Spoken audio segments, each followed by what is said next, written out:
meelaha dhulka ugu kulul ayaa 3 jibaarmi doona qarniga, saynisyahanadu waa ka digeen.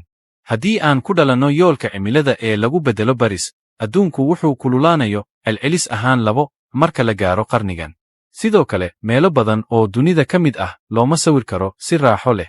Celceliska heerkulka ah durba wuu ekaan karaa 1.5 marka la barbar dhigo xilliyeedka ka hor.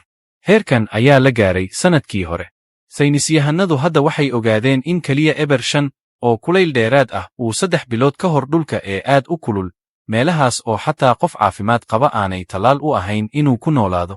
Taasi waxay la macno tahay in dhulkiisu la mid tahay Maraykanka uu noqon doono meel aanay dadku ka badbaadin karin kulaylka daran.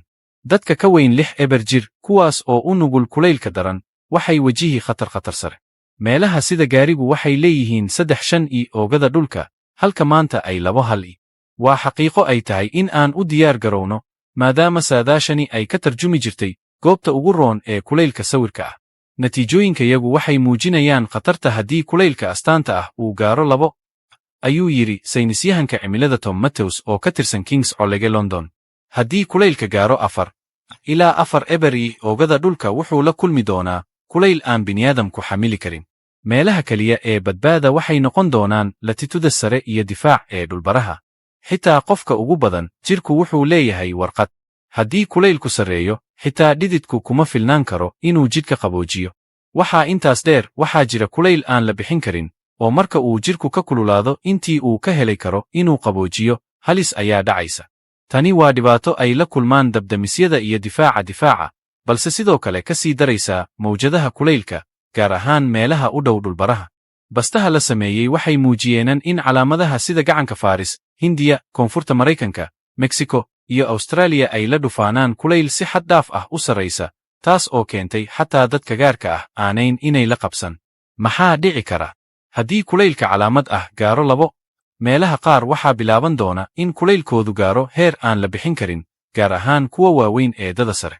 Haddii laakiin sii daynta gaaska lagu sii wado sida hadda, kulaylka macnaha ah wuxuu gaari karaa 4.5, taasoo dhigan in dadda kasta leh ay la kulmi diyaar aan la badbaadin karin. Dadka ka weyn 6 eber sano waxay la kulmi karaan kulayl aan la bixin karin ilaa 6 eber oogada dhulka, halka 4 eber dadka bini'aadamka ah ay hadda ku nool yihiin calaamadaha khatarta ah, ayuu yidhi Matthews. Caado ah, xitaa haddii xuska hoos ka jiro oo neecow jirto, kulaylka wuu ka batayaa cuno ee la qabsiga. Maxaa loo baahan yahay in la sameeyo? Saynisyahanadu calaamadan in la socodka sii fogaanta gaaska kulaylka haya, iyadoo la ilaalina nidaamyo, waxay nadiifin ah oo la cusboonaysiin karo. Haddii aan rabno inaan badbaadino nolosha bini'aadamka, waa inaan warqada kulaylka ah. Waa inaan helnaa deegaan oo lagu badbaadiyey karo, ayuu yidhi Matthews. Taariikhdan waxaa lagu daabacay Refuse Nature Earth Environment.